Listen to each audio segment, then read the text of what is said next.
Hello, hello, hello. Welcome back to another episode of Idiot American Tries to Figure Out How the Heck to Get Tetra Working. But here we go.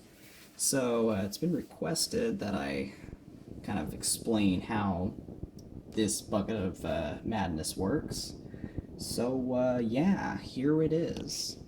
Um, in short, something over here activates a cost signal, activates PTT. Something over here activates cost signal, activates PTT. And then the audio leads are pretty much connected together. Speaker out, PTTN, speaker out, PTTN. Short and sweet. Now, on the more technical side of it, and really how it really works, if you want to replicate it yourself, yeah, wouldn't recommend it. It's annoying to say the least. I guess the first and most important part, because I didn't feel like making one of these myself or grabbing a Motorola RIC, we have some cheapo $40 cable Motorola XPR to CDM. A wonderful little thing right here. Can't remember who made it. Try and find that and post it in the comments or something, but worked really well. You can adjust the audio levels through here. Bidirectional. I think he makes one that's single direction, but that won't work for this. On-off switch, and they work just fine with it off. No, it still works same as usual. I guess the only thing is you have the relay going off, and then you turn it on. Actually, should probably turn that up. There you go. It doesn't really matter whether it's on or off. Now, on to the on this side, there's really nothing, no really hacking to go on there. Plug in the connector, program it up, activate the GPIO as it says in the instruction manual. It comes with this. Really good instructions. Really no guesswork there. You just do as it says and bam, you're good to go.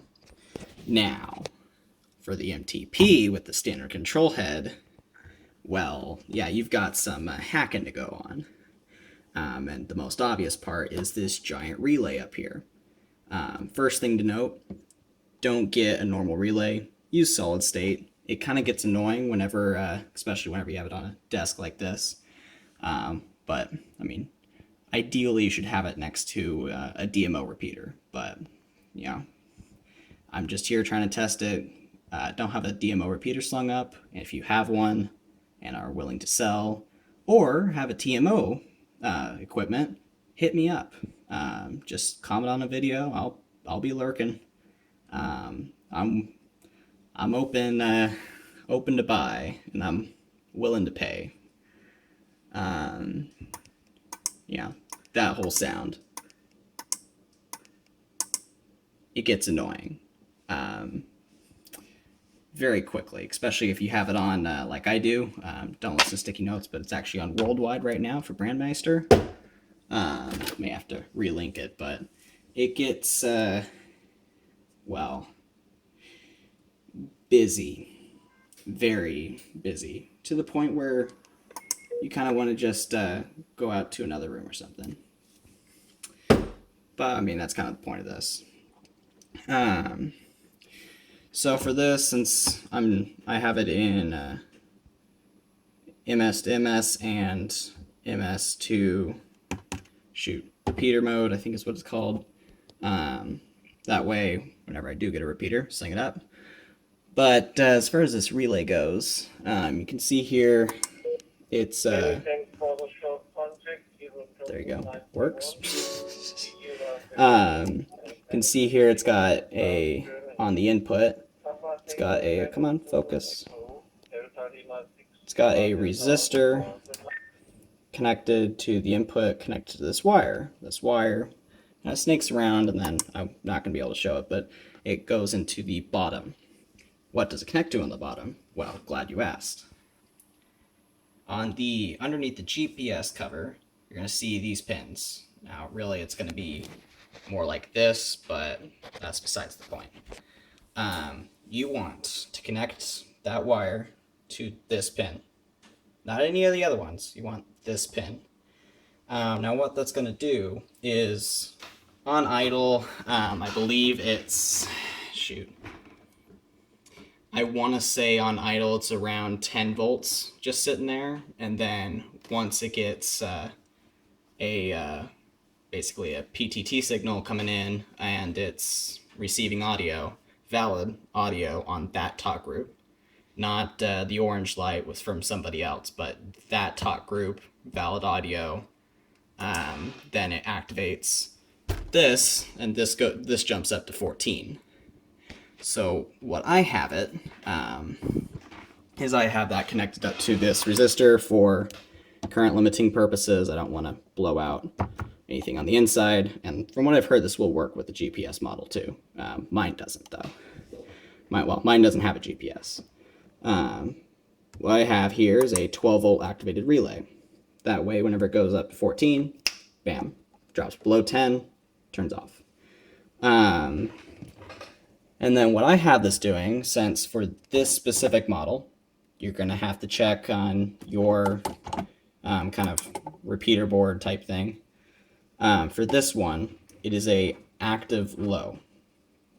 So instead of running 12 volt through the relay, all I'm having to do is switch on and off this wire, which I have kind of, actually, hang on, that's the wrong one. That wire, that red one right there, that one goes back into the connector that came with this board, and I think it's pin 8, I want to say. Don't quote me on that.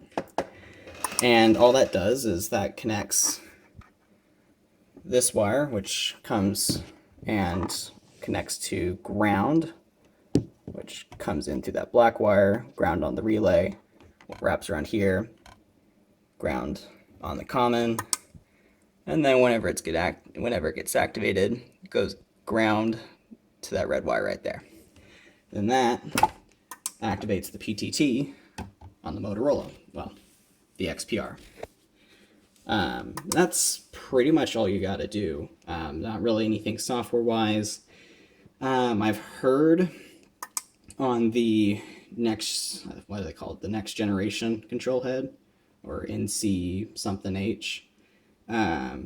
There's actually a cost signal that you can program in for a GPIO, but because I'm cheap and I'm not going to get a next gen or enhanced control head for converting from an XPR to an MTM, yeah, I don't exactly have that luxury, so relay it is. And I am going to upgrade that to solid state at some point. That's a necessary thing. Now, this isn't going to stay in here forever, and I do have fans for this, so don't start freaking out saying, oh, these are going to get toasty. I have fans. I use them. They're usually kind of laid right here to get airflow circulating. And then another one that lays right down here. Don't worry, I'm not insane. You just wouldn't be able to, see much with the fans. So, thus, took them off. As far as some other things I'm doing, besides trying to get the repeater up, I'm working on VHF P25 to Tetra. Got a SRG coming in. It's SRM. There we go. It's an SRM 2000. I might use that for that, or I might have another project planned for that, possibly. So, yeah, be on the lookout. And I would like to apologize. I tried to get this up last week, but I made the genius move of firmware updating this. A bit past, what is it? MR 14.9A. And it defaults that to the next generation control head instead of the standard control head. So then I had to spend the week tracking down, CPS plus depot patches that would work. without HASP, the HASP driver, besodding my computer. But as you can see, I got it working. It's back on standard control head, and it's working great now. So yeah, I guess stay tuned for that. Also got this STP unit in from Australia. Screen's a little scratched, but other than that, waiting on a cable for that. Waiting on the SRM from Kazakhstan. And then more fun stuff to come, I guess. If any of y'all have an idea, have something you want to see but don't want to test out on your own equipment, well, hit me up, put it in the comments, and I might destroy my equipment trying to figure that out if it's interesting enough. So yeah, this has been another episode of American Man Tries to Figure Out Tetra. Out.